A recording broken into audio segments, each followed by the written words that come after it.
Let's talk about market analysis. Now, before your customers adopt or buy your service, they first have to know what it is. Now, most of us make sense of things by comparing it to what we already know. And understanding what are those crucial differentiators helps us decide whether we're going to engage with a new product or service. So let's take a look at this example. Beats by Dre headphones. In one hand, I could describe it as Beats enabling a great audio listening experience for individuals. Or I could describe it as a high-end headphone similar to Bose. Now, if I were just talking to someone who had no context of what the industry looks like today, they might respond to the high-end headphone similar to Bose statement because they know what Bose is and they have a frame of reference. That's what we want to zero in on. What is the frame of reference for our customers? So when trying to build an understanding of the market, there are four key factors that you can look at. The first is key trends. So this is looking at what is actually happening and changing in the current industry. This might be new technology, new regulations, cultural shifts, or maybe socio and economic trends. The next would be industry forces. So these are things that play with the larger companies and organizations and how they interact with each other. This is looking at the buyer power in the industry, how much power suppliers have. Can new entrants successfully enter the market? Are there lots of competition? You also might want to look at macroeconomic factors. So these are things that are happening at a global scale and have a huge impact as an outside force on businesses. And then finally, you'll want to look at market forces. So these are things like growth rates in the market trends, costs associated with operating in the market, and the list goes on. So let's take a look at an example. Participatory TV. So in this example, what we want to do is understand what are the opportunities that strengthen our case as a business and our value proposition. So those are the things in green. And what are a threat or a constraint that undermines or limits our business model? And those are the things in red. So across all of the different factors, so what we have here is democratization of production, democratization of distribution, connected TV and websites, platform fidelity. All of these are trends and factors that are currently affecting the industry. And for some of these, there are pluses and minuses, or maybe just one or the other.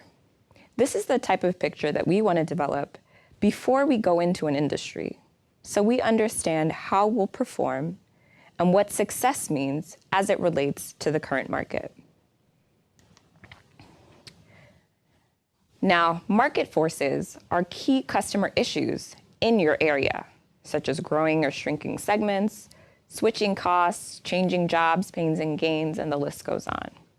Questions that you might want to ask yourself are, what are the critical issues affecting the customer landscape? Which peripheral segments need some more attention? And what are the biggest unsatisfied customer needs in the industry? Now, examples of key market forces include market segments, needs and demands, market issues, switching costs, and revenue attractiveness. Let's take a look at an example. This was pulled from IBIS World, which is a market analysis platform and service. And as you can see, this provides a really comprehensive view of what the market currently looks like today. It helps identify the segments in the market, what the revenue outlook is, what are some of the main activities in this industry that people expect. So it gives you a sense of how the hair and nail salon industry currently looks like today. Now, key trends are the trends shaping the space your venture is attempting to enter into. Now, we've talked about it being anywhere from tech innovations, regulatory constraints, or social trends. Some of the questions that you'd want to ask yourself here are, which emerging technologies are peripheral customers adopting? Or how would we characterize income and wealth distribution in this market?